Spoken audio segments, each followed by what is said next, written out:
Hello friends, welcome to episode 3 of Planescape Torment. Another episode already. Yes, I have been enjoying this game and I think I'm kind of in the honeymoon phase where I'm not sure what options the game offers yet, which is exciting, and that's why I want to play as often as possible. So we are back here with the Nameless one, and first things first, let's take a look at this note again. Because I was thinking about it a little off screen, and turns out it was actually quite simple. At least I think so. So it says here, please use this note as instructed and accept the result in exchange for my contracted duty. And then it says, let my contract number serve as the key. Which I completely missed when I was reading it live the last time. But I think I have a pretty good idea what it says. What it means, because 1210, those all correspond to numbers on the note. So if I do use, and we have one mark was in the upper right. Yeah, so we do upper right, lower right, I believe. 0 would be, was it upper left? I think it was upper left. Yes. And then we can do upper right again, which I don't think was the case for any of the other corners. I don't think I could fold them again. So if I do that, as you fold the upper right corner back to the center, the lower left corner mirrors the action until all the corners touch in the center. Well, there we go. It's doing something. You watch for a moment and the corners of the paper raise up, turning the note into a small four-sided paper pyramid. Now that is interesting. Let's open the sides, and there we go. We have 250 experience. Man, it seems like you only gain experience in 250 chunks in this game. You peel back the sides of the pyramid and the paper disintegrates to dust. Inside is a small triangle-shaped earring. It catches your light and gleams brightly. Interesting. So a triangle earring. It's got a blue outline or background.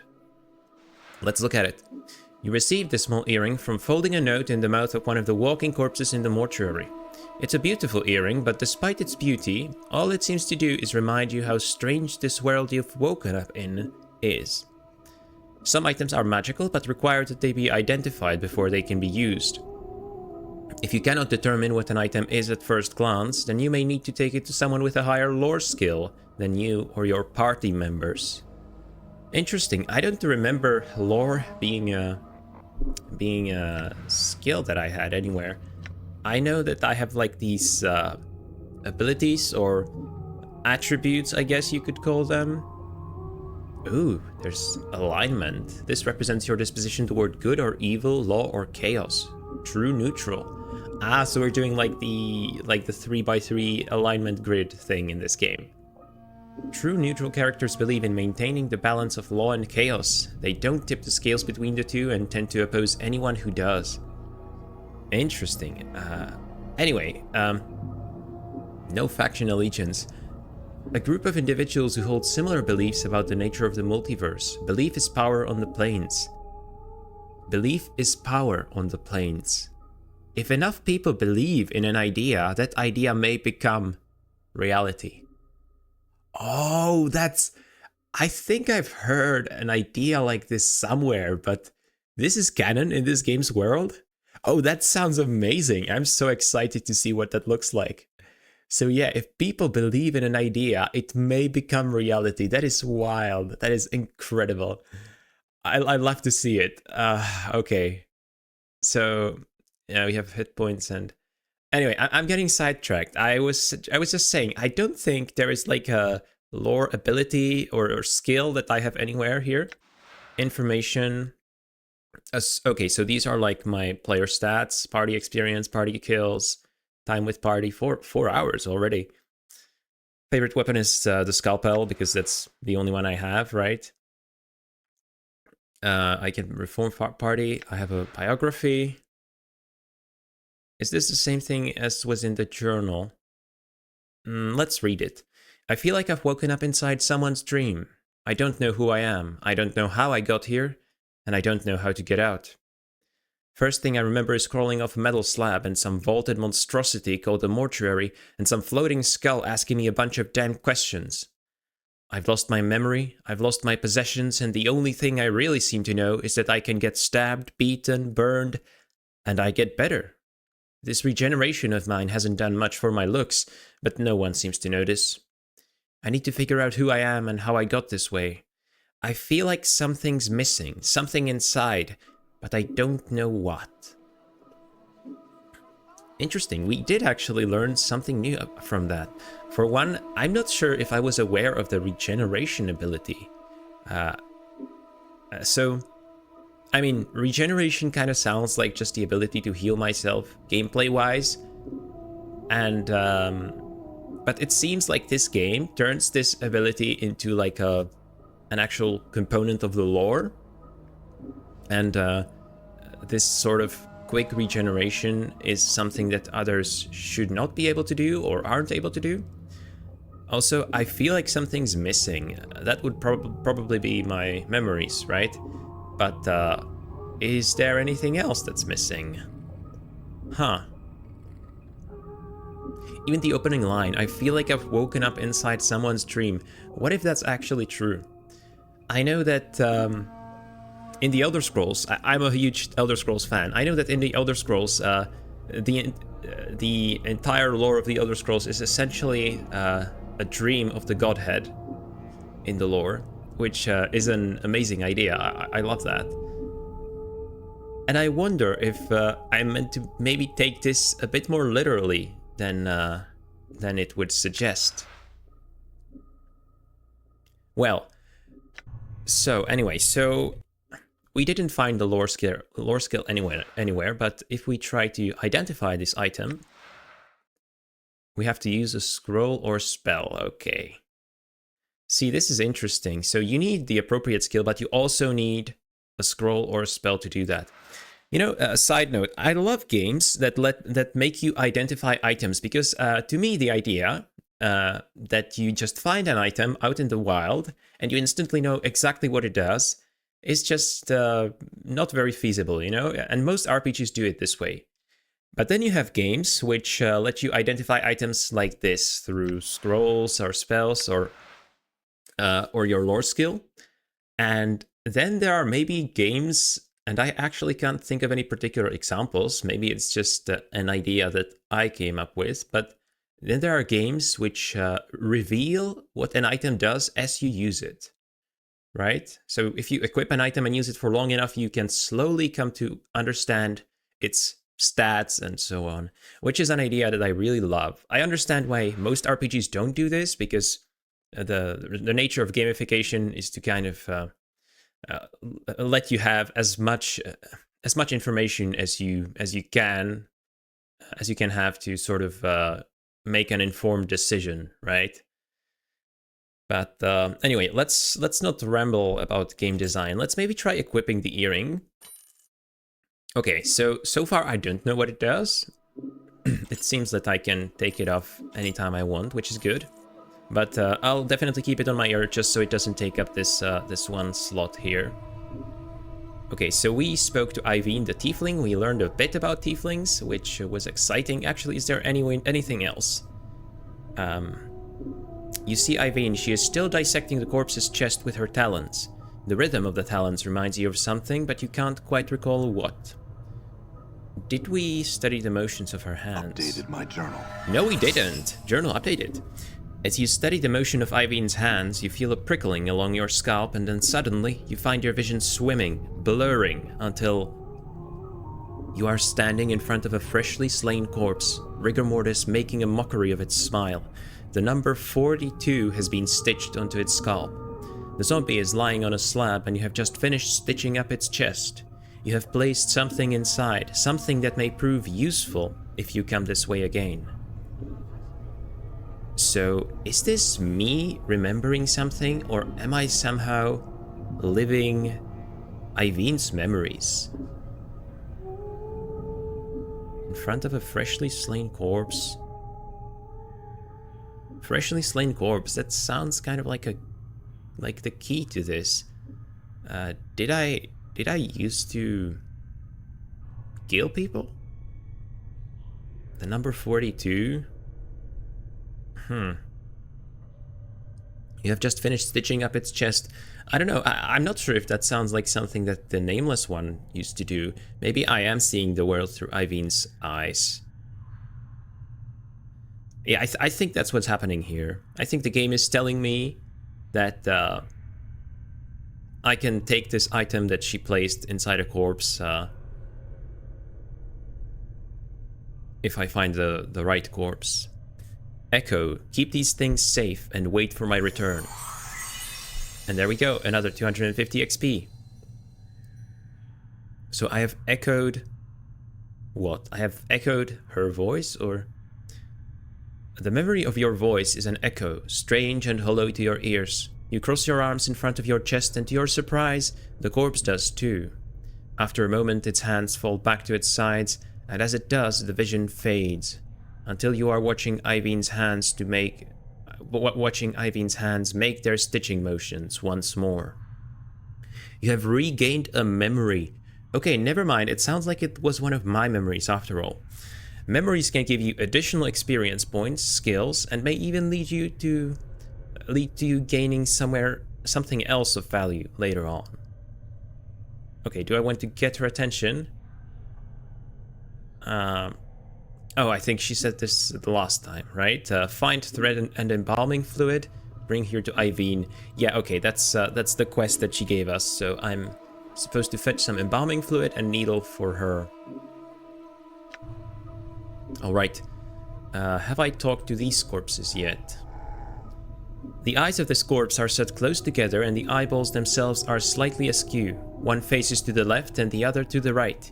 You can barely make out the number 257 traced into its bruised forehead. It looks like the corpse has taken several blows to the head, making the number difficult to read. Don't you get dizzy with your eyeballs facing like that? I love that this game lets you talk to those corpses, even though none of them are ever going to reply, obviously, because they just never do. But you still can talk to them. There is no flicker of understanding in the corpse's eyes. They stare silently off to the left and right. See, I was right. No reply there. Leave the corpse in peace, I guess. Done. Have I tried all these containers here? I think I have. Maybe not this one. Hello? Okay, nothing there either. Another corpse on a stone slab. There is no indication what the body died of. The bandages covering this body are soaked with blood. Even though this corpse looks several days dead, blood still trickles from its wounds. Okay, and I don't think I've talked to this worker either. This corpse, 985, has stopped dead in its tracks. Judging from the condition of its left leg, it looks as if some sort of tomb rot or corpse mold has eaten through its knee. The corpse is wobbling unsteadily back and forth, trying to keep its balance. Try and help them balance? I'm going to try and play like a good character, I think.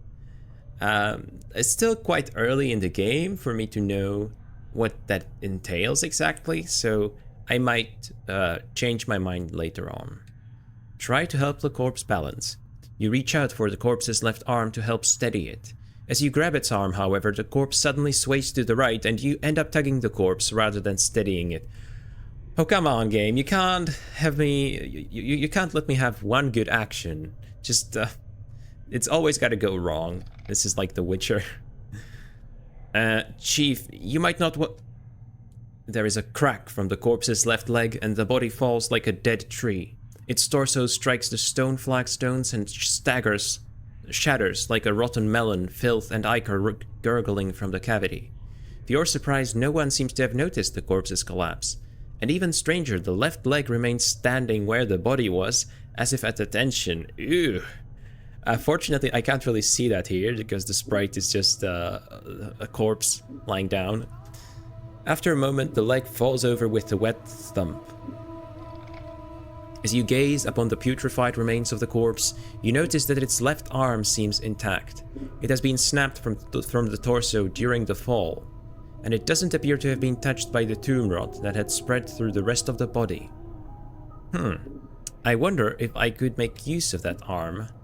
Okay, so did I... Oh yeah, I probably gotta pick it up first. Okay, left arm, 985. Let's see what it is. Oh, it's a weapon, okay. 1 to 6 crushing damage. That seems like quite a lot. Not usable by mages. This arm snapped clean of corpse 985 when it accidentally toppled. As much as the corpse's knee was rotted clean through, it looks like the combination of thick applications of embalming fluid and rigor mortis has made this arm almost as hard as wood. If you needed to, you could either use it to shake someone's hand from a distance, or use it to bash their skull in. I would very much like to use it in the former way more than the latter, but we'll see. We'll see what options the game gives us.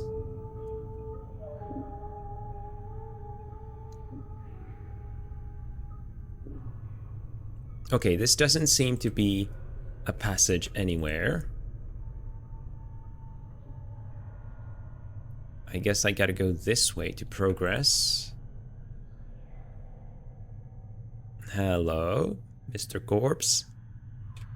The shambling corpse gazes at you with vacant eyes. The number 821 is carved into its forehead, and his lips have been stitched closed. The faint smell of formaldehyde emanates from the body.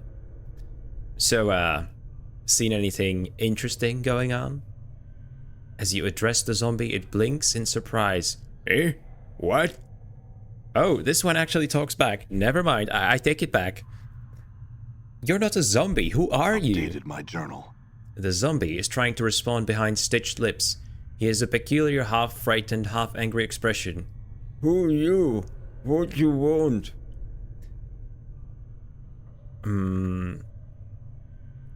Let's see. Let's ask him who he is first. Who are you? The zombie doesn't seem to have heard you. He looks you up and down for a few moments, then frowns. What you do here? His eyes narrow suspiciously. You spy on justice?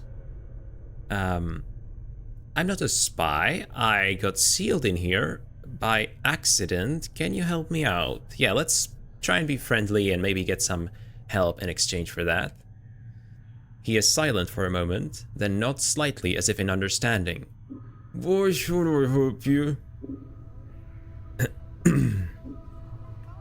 Well, because we could help each other out. What do you want in return? You need to get a key for me. An iron key to embalm from. Alright,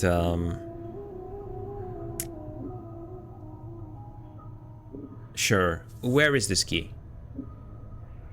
A dusty chit has it. He points at his eyes. She has yellow eyes.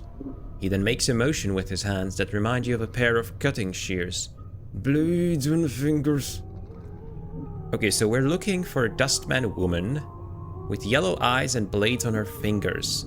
And apparently I can say that she sounds really attractive. Okay, the game is giving me this option, isn't it? The dustman woman with yellow eyes and blades on her fingers. Oh, that would be Iveen, right. I already met her in the embalming room. I'll be back with the key shortly. We don't really need him to introduce us to her. Updated my We journal. already know her. The zombie squints at you. If you're caught, don't say nothing about me, or we got you in your sleep. Alright, let's push back a little. I'll get you your damn key, but you had best watch your threats, you hear me? You little piece of shit. Okay, no reaction to that. Okay, let's go back to Iveen and see if we can talk to her about this key. Hello, Iveen. Long time no see.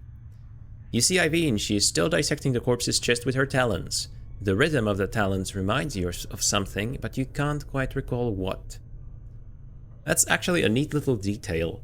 I'm excited to find out if we do find out what the rhythm of the talons reminds me of. Tap her and get her attention. Okay, so she does the line again. She clacks her taloned fingers together impatiently, then makes a stitching motion with her fingers. Wait a minute. You make the motion of a key turning with your hand. I need an embalming key. Do you have one? And just like that, I have gained more experience and an item, probably the key. She leans forward, looks at your hand motions, then sniffs. Her hand darts into her robe, then emerges, a key hanging from her wickedly sharp index finger.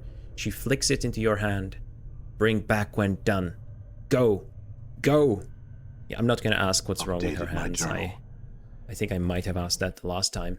So we fetched the embalming key for Vaxis, is this dude's name, apparently.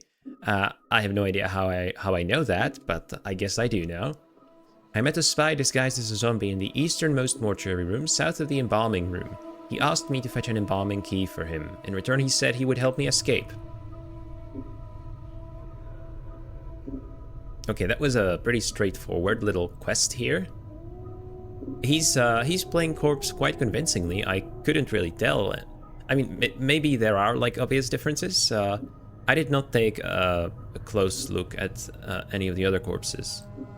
This one has like this sort of punk haircut. He's rocking it. It's looks good on this guy. You see the false zombie. You're amazed at the man's disguise. His breathing is so subdued you can barely see it. See, that's what I'm saying. Greetings. The zombie quickly glances around to see if anyone is watching, then turns to face you. What? Here's that embalming room key you wanted? The zombie's eyes widen and he snatches the key from your hand. He turns it over, nodding all the while. Good, good. Okay, now tell me, my friend, how do I get out of here? Updated my journal. The zombie grunts. You can escape through portals. He waves his hands. Poof. Portals, huh? So like interdimensional or interplanar portals, because Planescape, planes of existence. So we got portals. That's how you travel between the different planes, I assume. What portals though? Portals.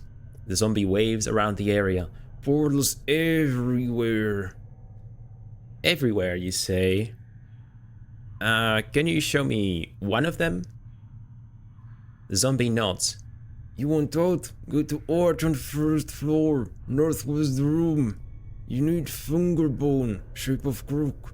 He holds up his index finger and bends it into a crook. When you have key, go to arch, jump the secret route, and can escape from here.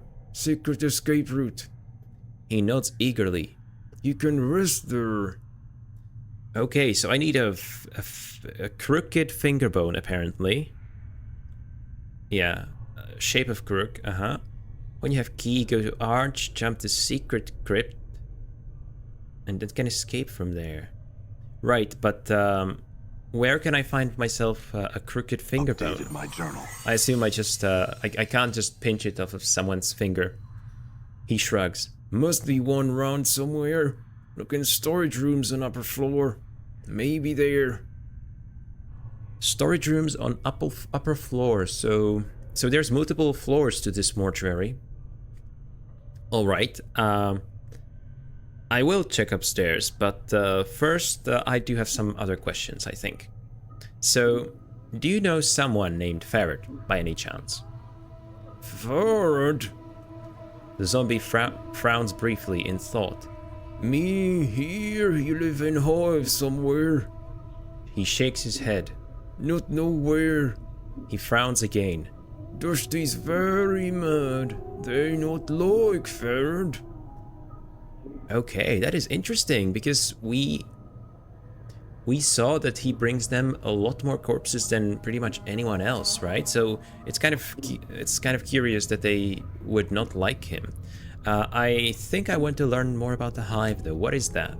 Slums outside this place. Oh, slums. Okay, so Hive. The Hive is like a slum part of the town or whatever we are in, and the mortuary is in the slums. Is that what you're saying? Yeah. Why don't the Dustmen like Farad though? Updated my journal. He's a collector. Brings debtors to Mortuary, sells them to dustmen. Brings load of debtors. Dusty's not know where he gets debtors. Think he's putting Bergs in dead book. He's putting Bergs in dead book? Like that he's making corpses by himself? Like he's killing people? What? He's saying... Oh, that's Mort. He's saying this Ferretberg has been selling a lot of debtors, corpses, to the dustmen. That's what collectors do, they gather dead bodies and sell them to the dustmen. Sounds like this Ferret's been selling so many debtors that the Dusties think he's been putting hivers in the dead book before their hour's up. You know, killing people. Okay, yeah, I was right. I was right. Yeah, I can see why someone would be upset about that. Man, this Ferret sounds like kind of a scumbag. What sort of dealings do I have with him? Okay, and the dialogue option is that he sounds like a saint. I'm not sure about that. There was something else I wanted to know anyway. Where was the portal? I think it was... hold on, I think he told me to go upstairs for the finger bone and then downstairs for the portal. I'm sure it's somewhere in my journal. Speaking of, I'm missing a journal. Have you seen it perchance? Don't know. Some Berg peel you? What? So every time I choose this what option, Mort basically interprets his words for me. That's fun. He wants to know if someone robbed you. Probably what happened. I see. There was something else I wanted to know. Can you tell me anything about Dahl, the interesting scribe that we met in the last episode? Scribe? Shrugs. Old? Yellow? There's nothing more to be said, I suppose. I don't know, there was something about him. I'm sure there is more to him than meets the eye.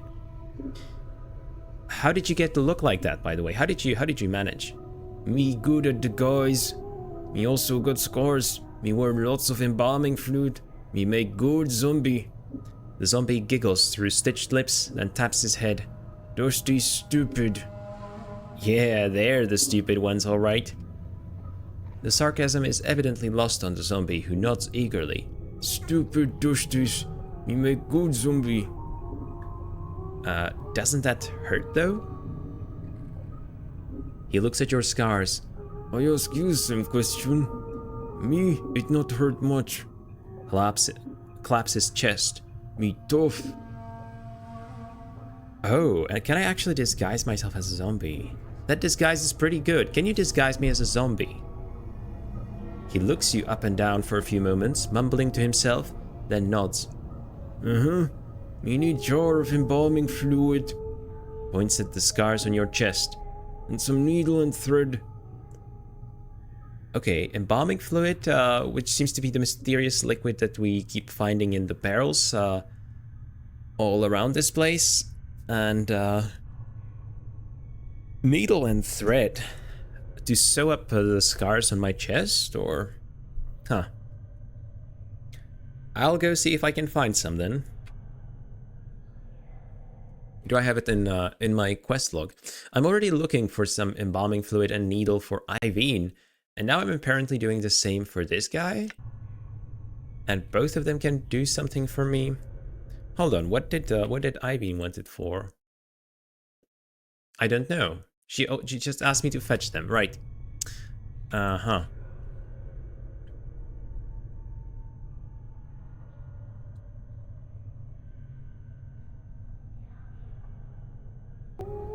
Alright, looks like we got more corpses here and some viscera here on the tables. Dried blood covers the slab's surface. Same thing. The blood on this table is still fresh. Yikes, I know I said that already, I think, but I'm really glad that this game doesn't have photorealistic graphics. I don't particularly enjoy looking at brutal scenes, so this would not be something for me.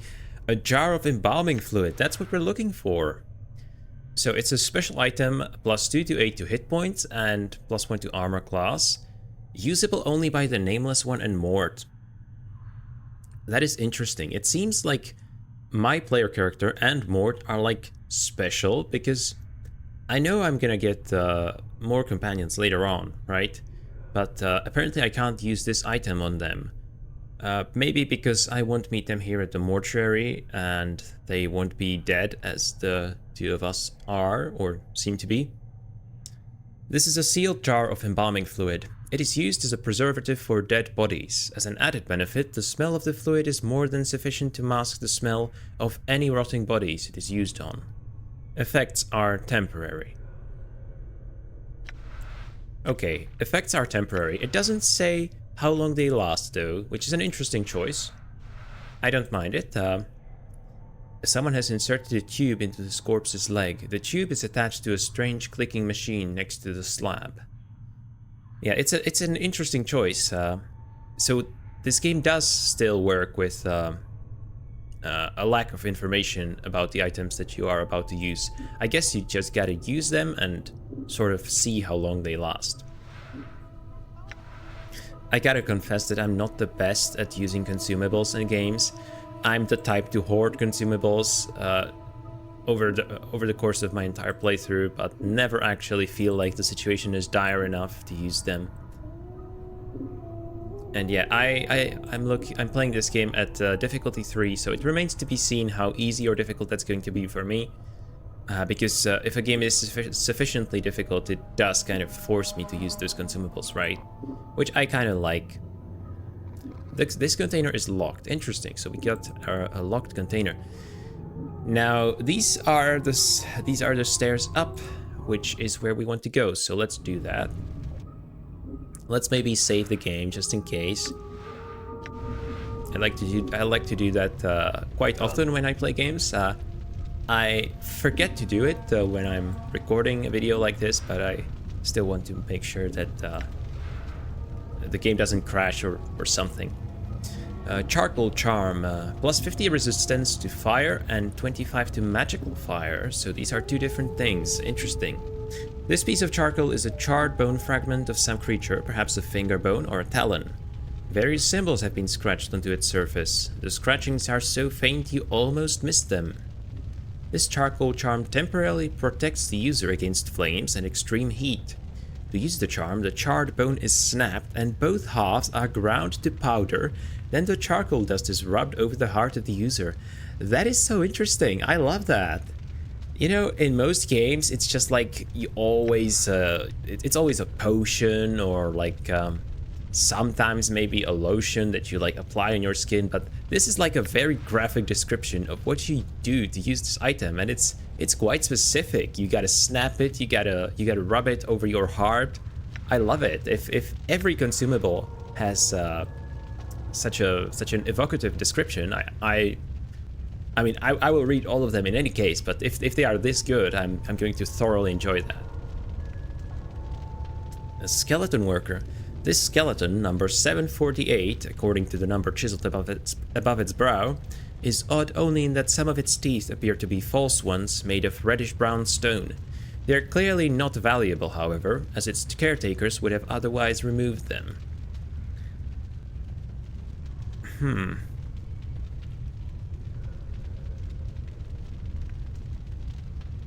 I think I'll just examine the skeleton carefully before saying something stupid. Someone has taken care to bind the bones of this skeleton with leather straps, woven around the body in such a pattern that they resemble muscles and tendons. The straps are secured to metal bolts punched into the skeleton's joints. This skeleton looks like it has seen a great deal of service. Many of its bones are chipped and its numerous fractures are bound with sealant and foul-smelling glues. Excuse me, my option is to try and pry out the skeleton's joint bolts? Why would I do that? Let's leave the skeleton in peace for now. Wonder if this greybeard would mind if I browsed his body. Greybeard? Greybeard, you know, geezer, old feller, yellow dog, old. Oh, I see. Yeah, you're just a floating head. I was like, why would you want his body? Well, obviously he's just a floating head. He kind of wants a body. Well, I don't think he's in any position to object, and he is dead anyway, so yeah, sure, let's try and take his body. Mort studies the skeleton for a moment, then shakes his head. Nah, I need a fresher one than this, and something with a little more dignity. This one's all creaky and fractured. Oh, so is it the case that we can actually find a new body for Mort to use? That would be interesting. Although I am kind of enjoying him being a talking skull. Okay, so you're not creaky and fractured? Oh, you're a sack full of loves. Mort glares at you. Besides, you're the one to talk, Burke. Mirrors beg for mercy when you're around. Well, oh yeah. At least I have all my parts. Mort snorts. That's fun to say, Mort snorts. You're not quite sure how he manages it without lungs. Let's make fun of Mort a little. He's the type of person to not mind. Let me tell you, Mort, there's nothing more satisfying than walking around, swinging your arms, breathing the crisp air through the lungs. It's great to have a body. Ain't that the truth? I'll have you know that helping you escape the preparation room has now been added to my growing list of regrets. Mort snorts again. I should have let you rot. Some more, that is. Well, I'm glad you feel that way, and fuck you too, buddy. Let's go.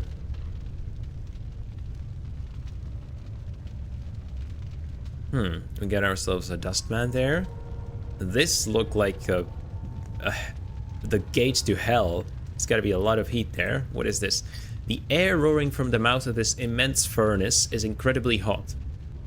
Walking even a few steps past the archway would certainly cause your hair and flesh to burst into flame.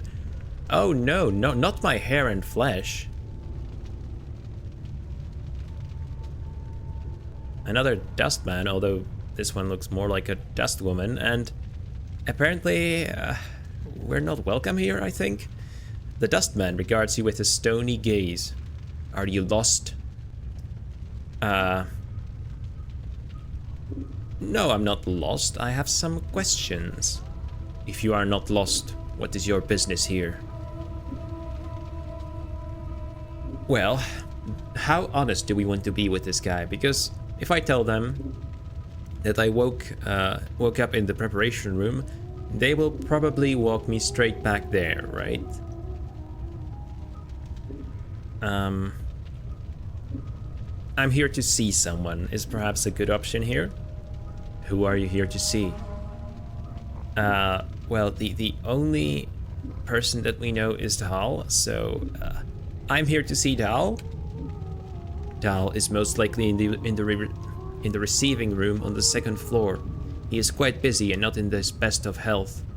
Unless you have pressing business, I would not disturb him. Very well, thank you for your information. The dustman nods, then returns to his duties. The question is, if we keep hanging around here, will they come to us again? We might want to be sneaky around these parts. I'm not sure if sneaking is a thing in this game.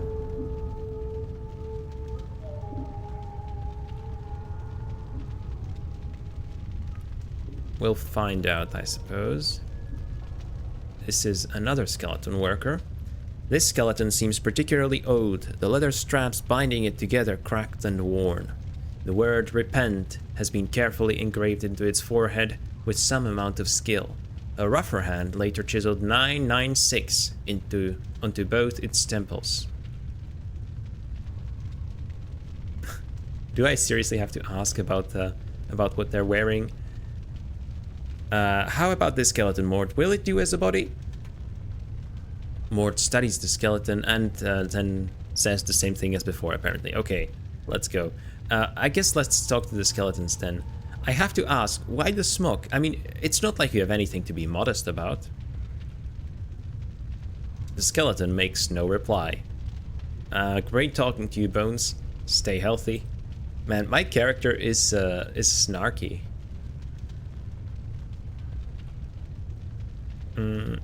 We already did examine skeletons. Pardon me, have you seen any skeletons walking around here? Okay. Talking to these skeletons is not particularly fruitful. Not that I expected it to be. Okay, there seems to be a lot of resources in this room. Some bandages, nice. A locked container, sounds interesting. A clot charm. Heals 9 hit points, resistance to slashing and piercing attacks. This glistening blood drop is as hard and smooth as a pearl. When placed on the tongue, it dissolves instantly and spreads through the user's bloodstream. See, this is what I'm talking about, these vivid descriptions of what happens when I activate it. The charm stimulates the user's blood into clotting and scabbing over existing wounds, healing any minor damage the user may have suffered before consuming the charm. Furthermore, as long as the charm is in effect, the player's blood becomes more aware of new wounds that occur, especially any attacks that draw blood. The charmed individual becomes more resistant to slashing and piercing attacks as their blood clots and scabs over the wound as soon as the flesh is torn. That sounds like an incredible power. Honestly, +5 and +10% though, that doesn't sound like much. But 9 hit points out of the, I think, 22 that we have in total, that is pretty good. Mortuary task list. Someone has penned a series of tasks in red ink on this scrap of parchment. I would like the contracted workers to be inspected thrice daily at the end of each work shift when the new initiates come on duty.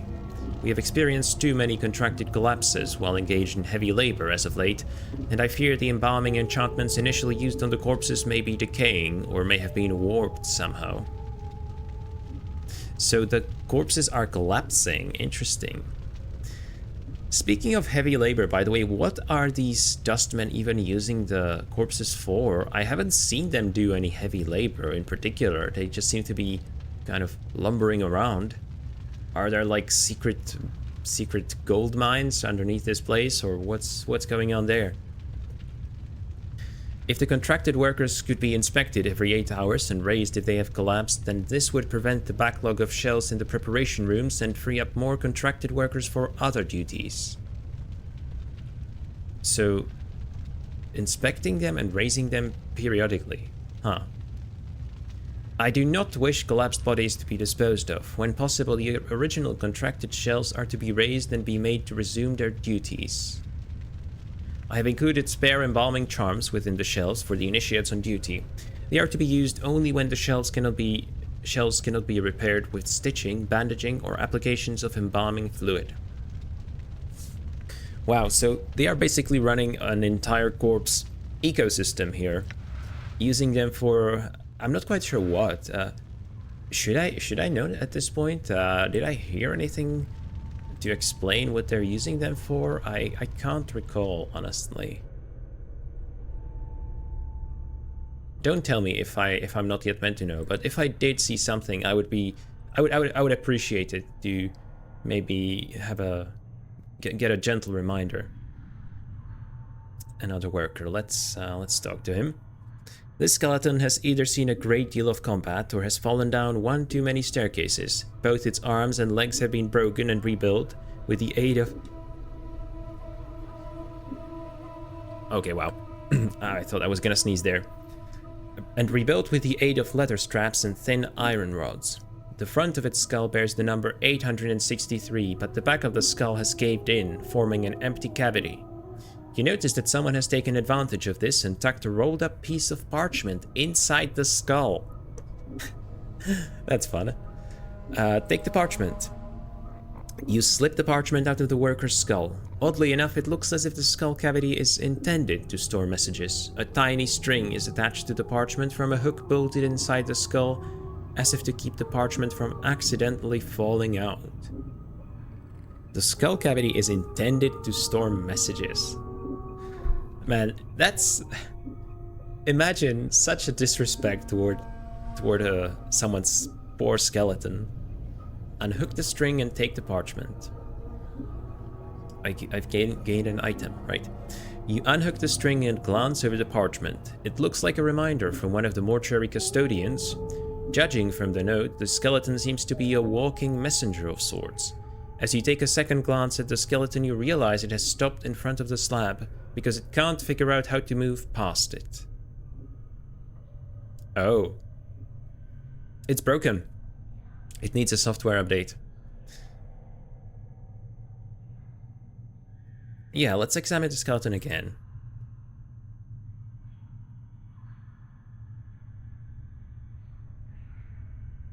Basically the same description looks like.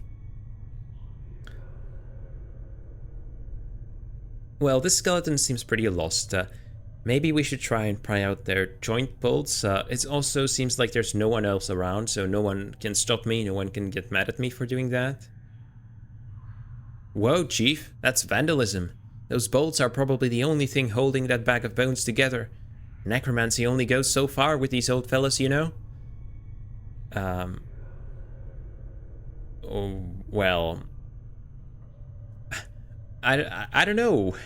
Should I do this? I mean, this is the dilemma with games like this, right? You kind of want to try every option and see what every option does, but at the same time, you kind of want to stay true to your character. Honestly, I'm still not sure what kind of character I'm playing, so let's just go for the casual so. Oh, it's not a problem. Mort does a strange bobbing motion that you think might be a shrug. Just wasn't sure if you knew that or not. By all means, go ahead. Okay, well, this skeleton is clearly not going to deliver anything anytime soon, so I think it's safe to just pry out at their joint bolts. You pull at the iron bolts, but you're not strong enough to pull them out. They've been hammered in pretty tight. Maybe if I had the right tool, I could get them out. I may be back, Bones. I may be back indeed. Maybe if I had a higher strength, I could do that without the tool. My strength is average, so yeah, there's that. Oh, this zombie worker looks remarkably different. I mean, same haircut as that as disguised guy, but the color. Could they be a tiefling or something like that, or just another race? Any race, really. You there, hold. Oh no. This is gonna go wrong, isn't it? Okay, same options as before. What if I say, yes, I am lost? I will summon a guard to direct you out. Hold a moment. Oh wow, okay, that's... I think this is problematic. We really don't want this to happen, do we? If I leave quickly, he can probably still call the guards. If I wait, he can still call the guards. Let's try snapping his neck before he can call out, because honestly, screw these people. They left me for dead here. They just I gotta get away from here. So let's try and snap his neck. You are not fast enough, and the Dustman dodges as you lunge for him. Taking a step back, he claps his hands together sharply 3 times. In response, a great iron bell starts tolling throughout the mortuary. That's not good, is it? Alright then, and yeah, we are in combat, so I do kind of remember how the combat works. So I think you just click on an enemy and your characters will keep attacking automatically, which is much better than you having to click on them again and again. So I do appreciate that. I know there's like a quick loot thing that you can use to loot bodies, right? Wooden club, jagged knife. Let's just pick these up. We picked up a bronze ring. This crude bronze ring looks like it might have doubled as someone's nose ring in the past. Despite the dents and scratches, it might be worth a few coins to a local merchant. Wooden club. This crude wooden club has seen better days, but it still looks sturdy enough to be used as a weapon. Not usable by mages. So yeah, this seems to be basically the same thing as the left arm that I have. Speaking of, I could probably equip some more weapons, right? I can equip this jagged knife too. Proficiency edged. So there's probably like edged weapons, blunt weapons. Anything else? This hooked knife has a thick double-edged blade and a curved wooden handle. Judging from the shape of the blade, it looks like this knife is used primarily as a surgical tool. Makes sense, given where we are and what this place is all about. And we have Dustman robes. I wonder, could we use that to disguise ourselves? Is that something we can do in this game? This just seems like the kind of game to allow you to do that, you know? Since I know that apparently this game lets you get away with not fighting a lot of the time.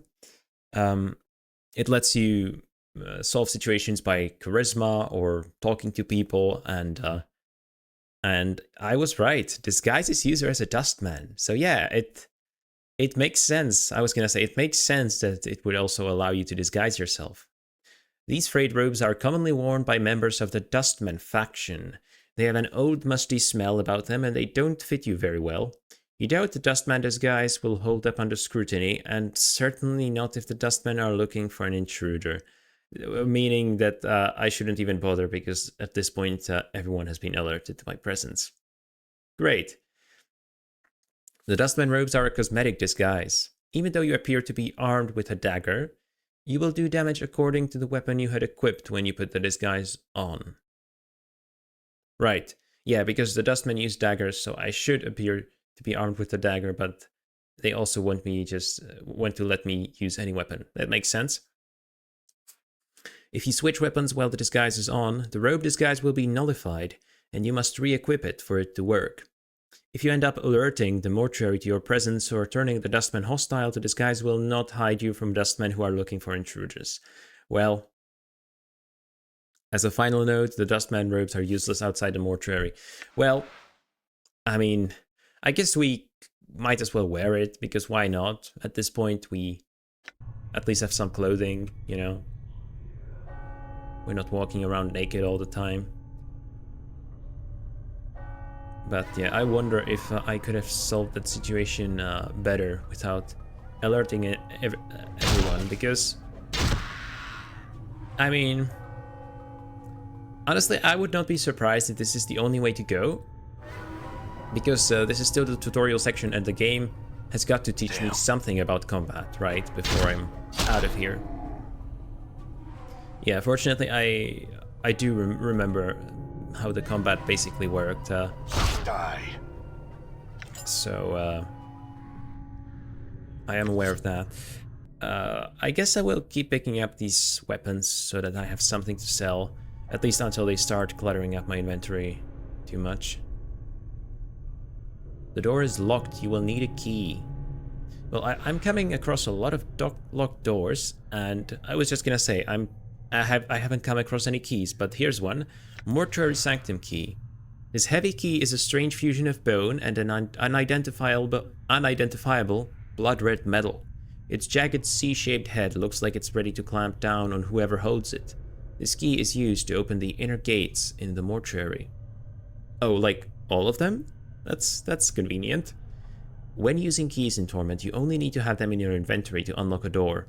In some cases, the key will vanish after it is used. This is done when the key is no longer needed and frees up your inventory slots for other more important items.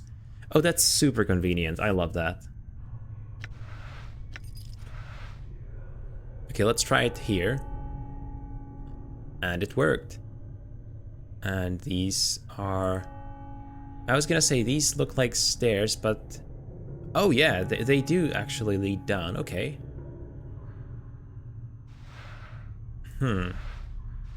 I think I'll first a hammer, huh? Crushing damage, speed 6, weight 6. Speed 6 seems kind of high, unless a higher number is actually that the weapon is slower. It could be the case. Usable only by fighters. This is a heavy work hammer. It has a long handle and a metal head that looks like it could shape steel and crush skulls with ease. Let me see if I can... There's one more slot for me, and yeah. So if I do this, that equips the weapon. Got it. So I have 1 to 6 crushing.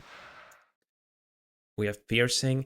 I know that I should also be changing weapons based on who I'm fighting, because different types of weapons do damage to different types of creatures, I think. So, I'm sure we will figure it out eventually. Kind of learn which creatures are more susceptible to what types of damage. I try to do WASD again. So far the combat seems quite easy on this difficulty, which I don't really mind, because I've heard that this game's combat is, well, nothing special, to put it mildly. Damn. And I'm not here for the combat. I'm here mostly for the lore, but if it's like trivially easy, then I guess I will bump the difficulty up if I choose to do that. Rat Tail Charm. This is another lovely charm. I gotta say that this one seems kind of disgusting. Stealth skill bonus, pickpocket skill bonus, and charisma. This cranium rat tail charm is particularly filthy and smells faintly of vomit. Wow, you just keep selling me on it, don't you? The tail is stiff like a wire, and it can be bent into different shapes. It would almost make a great lockpick. Except it is too thick. When this rank charm is consumed, the user temporarily becomes much stealthier and shiftier, giving them a greater chance of success with hiding in shadows and picking pockets. People viewing the charmed individual will detect something unsavory about him, however, reducing first impressions accordingly. This unsavoriness will last only as long as the charm is in effect. So, this one, you consume it. Okay. Yeah, so let's just eat the dirty rat tail that smells of vomit and is just overall filthy. That's, sounds delicious, doesn't it?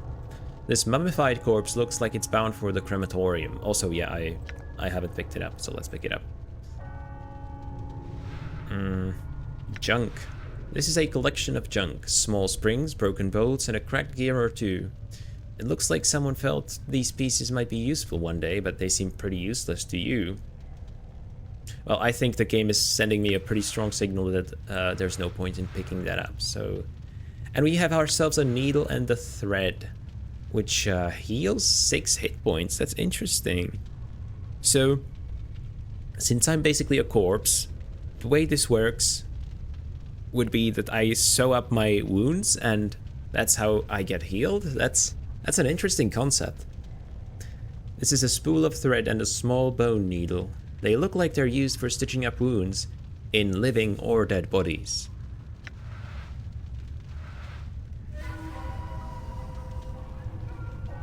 Lots of enemies here all of a sudden. I'm kind of sad that I probably missed out on some cool descriptions by turning all of them hostile. I'm not sure if there is a way to sort of talk to them at this point, but it doesn't seem like there is. On the plus side, we are getting quite a lot of experience from fighting them, so...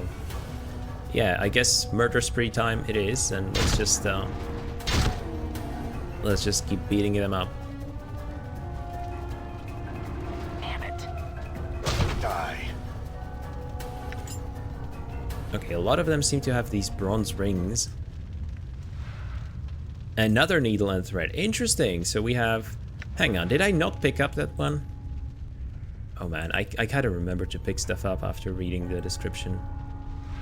Or maybe I should do it the other way around. Yeah, the junk I'm not picking up. So I think we have the embalming fluid and needle and thread that we were asked to find. So perhaps it's time to backtrack a bit, go downstairs, back to Eileen and the other guy whose name started with a V and escapes me now.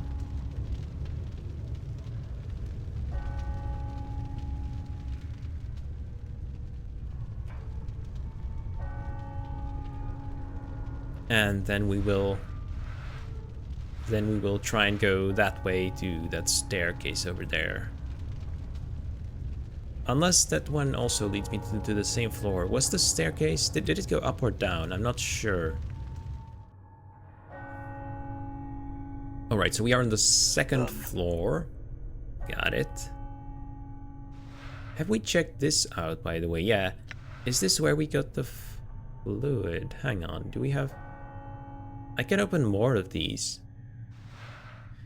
There's another one, isn't there? Okay. So I have embalming fluid for both the other guy and Eileen, right? Well, let's see. Let's see what comes of this. Although actually, they might just attack us because we alerted everyone to our presence.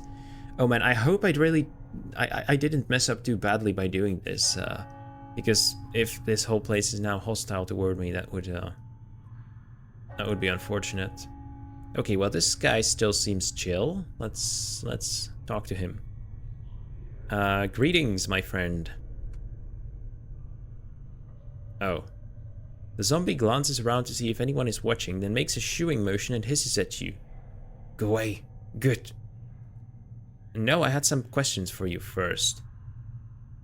How did you get to look like that? Okay. Can you disguise me as a zombie? Maybe I should first talk to Iveen and then to this guy. Although, is the disguise even going to work now that they are looking for an intruder? Let's hold off on this. Let's talk to Iveen first, just so we don't scare her.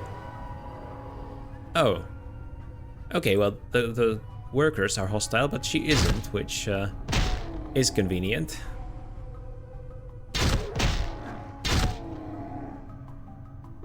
Hello, Iveen. She's still dissecting, yep.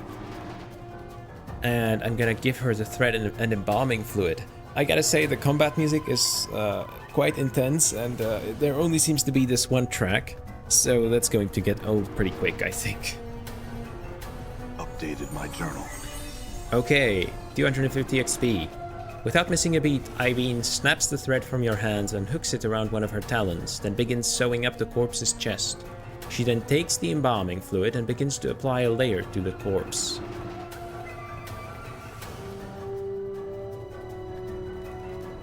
And the music is really distracting. Sewing up the corpse's chest. Within minutes she is finished. She clicks her talons, then turns to face you. To your surprise, she extends her hand and tracks her talons along your arms and chest. Okay, it's not that I'm not flattered, Iveen, but maybe don't. Looks like you have a new friend, Chief. You do need some time together, or stow it, Mort. As she traces your arms and chest, you suddenly notice she seems to be examining your scars. She withdraws her talons, clicks them twice, then bends forward and examines some of the tattoos on your chest. Who write on you? Hivers do that? No respect for zombies. Zombies, not paintings.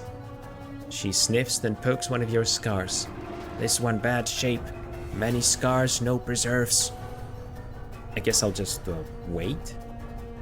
Her talons suddenly hook into the thread you brought her, and lightning-like she jabs another talon into the skin near one of your scars. Is she actually stitching us up right now? Is she going to heal us? It feels barely more than a pinprick, but it looks like she's about to start stitching you up.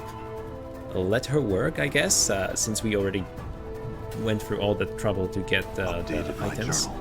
The sensation is curiously painless as Ivy begins to stitch up your scars. When she is done, she sniffs you, frowns, then stabs her fingers into the embalming fluid. Within minutes, she has dabbed your body with the fluid, and strangely enough, it makes you feel better. Well, there we go. Let her work. Let's see what comes of it. This may be the second time in my life I'm thankful I don't have a nose. Stuff it, Mort. Iveen puts the last touches on your body, gives you another sniff, nods, and makes a shooing motion with her talons. Done. Go. Go. Well. Okay, note to self. When combat music is playing and I want to talk to someone, let's wait for it to end first, because that was excruciating. So what did we just get out of that? Hang on, did I miss it? I was so distracted by the music. After I delivered the embalming fluid and thread to Iveen, she stitched up my scars. Strangely enough, it made me feel healthier. Healthier as in, oh, I think I used to have 22 health and now I have 23. So is this like a permanent health upgrade? That's pretty useful if that's the case. So yeah, let's look at the journal. Vaxis was the guy's name. Yeah, I think next episode, the first thing I do will be to talk to him and I guess try and give him the items, even though I'm not sure if the disguise is going to do anything for me at this point. We learned a bit more about Farad. He seems to be kind of a scumbag from where I'm standing. And I don't think we learned anything more about the journal. So yeah. Anyway, that's it for this episode. Thank you for joining me, and I'll see you next time. Goodbye.